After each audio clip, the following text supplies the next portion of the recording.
coming to our amazing panel hosted by the one and only SheProp. This is Hijab and Modesty in cosplay. So first I'd like to introduce myself. I'm Raisin Cosplay. You can also call me Raisa. And I've been cosplaying since like 2012. I consider myself a modest cosplayer, and I've met these amazing other folks who also consider themselves to cosplay modestly. And let's all just start introducing ourselves, starting with Rue. Hello. I'm Rue. I go by Hilalipop on all of the socials, and how long have I been cosplaying? I don't know, like 7 or 8 years, something like that. And I'm from the New York area. Oh, hi. I'm Darcy. I have been cosplaying since 2004. I am a professional costume artist, and I consider myself a modest cosplayer because, honestly, who really wants to be that naked at a con with a million people looking at you?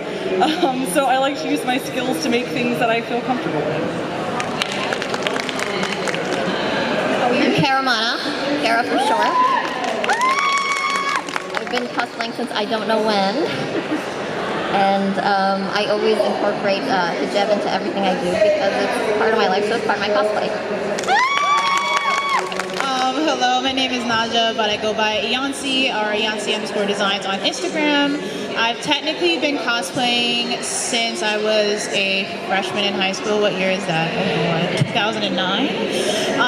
But more recently, I've been doing a lot more cosplays in the last couple of years, and I do consider myself to be a modest cosplayer. I try a lot to incorporate different things in my cosplay that work for me, but also still kind of attribute to the character in and of itself. We consider ourselves modest cosplayers, but we also love people who don't consider themselves that. And everyone's definition of modesty is different. Everybody's source of, or their reasoning for being modest is different. It's not always religious. It could be something else, which we'll talk about a little bit more about that as well. Basically, why this panel?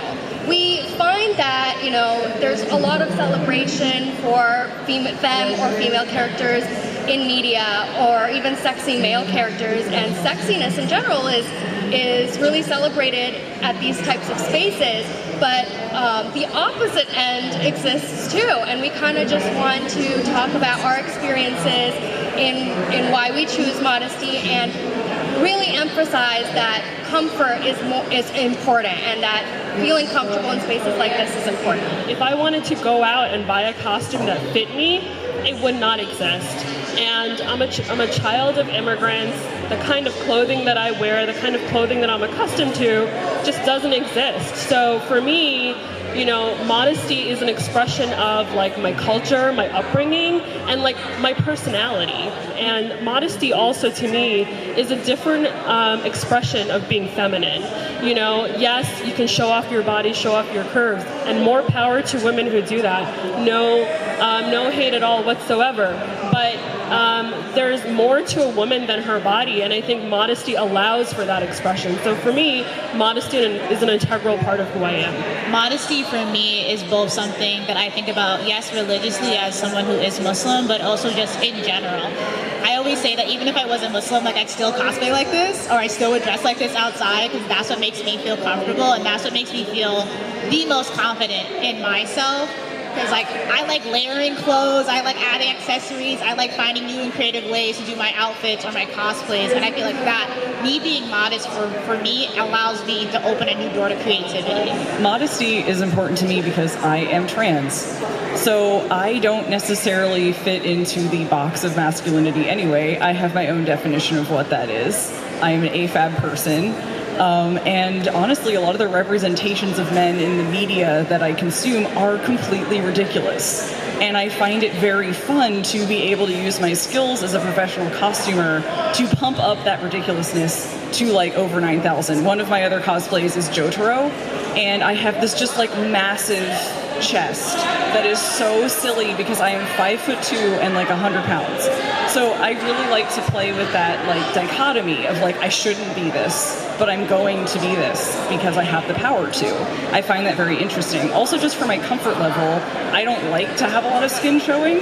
Can't really explain why, but it's a little bit practical too. Like it's sweaty and ew. But I also find it, very empowering to be able to be like, hey, I'm going to take my own control over what I think this character is. Somebody might look at me and be like, oh my god, you should not be cosplaying that, and that makes me even more want to do it, because I'm like, well, I'm gonna dress up like Mihawk from One Piece and have like big muscles, and it's gonna be hilarious, so haha. Modesty is really about confidence, and I know that a lot of people would probably think it's the opposite. When they think about modesty, they don't really think about confidence, but for me, wearing modest clothing and representing modesty in the cosplay space, especially because, I feel like that's an underrepresented facet of femininity or gender or just who you are, that brings me confidence. I feel more comfortable in my own body being able to modify a cosplay to be modest. Like, I just don't like showing parts of my body, and that's okay. I know that a lot of the reasons that these amazing folks have stated for being modest are positive, and I kind of have some what I would call negative reasons, in the sense that I have insecurities about my skin and insecurities about the way that I look, or insecurities about my upbringing, and that's okay. It's okay to not have good reasons to want to be modest, but ultimately it matters that being modest and covering myself makes me feel comfortable, makes me feel confident in myself. Yeah, I agree with you. This is how I feel comfortable, and I feel like how we cosplay, we should be comfortable how we cosplay. We shouldn't step out of that. We can still have ourselves inside of the characters that we love. Because when I did get back into cosplay, I actually wore wigs. Like, I didn't wear my hijab. I wore a thing underneath, and I wore a wig because I was trying to be like everybody else, or like what the idea of a cosplayer is and stuff like that. But then I realized, shout out to Lollipop over there, she inspired me, that you can wear your hijab. You can still have these other parts, again, like to redefine what cosplay means to you, and that's kind of how I got into where I am now currently. To me, it was very critical that my Muslim identity be very apparent. So like every cosplay that I do, and I do like an adaptation, I want my hijab to look very obvious. I don't want to cover my hair, and I'll still be modest, but I'm Muslim, and that's like a huge, huge thing for me. Being a Muslim in New York, I grew up in the age of 9/11, I was in high school when that happened, and being modest, like going back to what Raisa said, is very like a courageous and difficult thing to do, but also like you need a lot of confidence and inner strength to do it. I've always liked looking different. I am different, my personality is different, everything about me is different, so my cosplay is going to be different too. I started cosplaying when I came to New York Comic Con for the first time.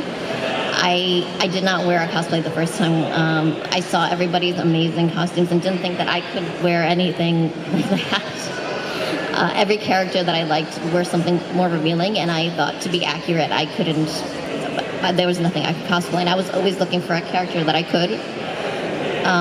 Until I realized that the cosplays that I admired the most were the ones that people made their own, and I just applied that to myself and just started to make everything to fit me.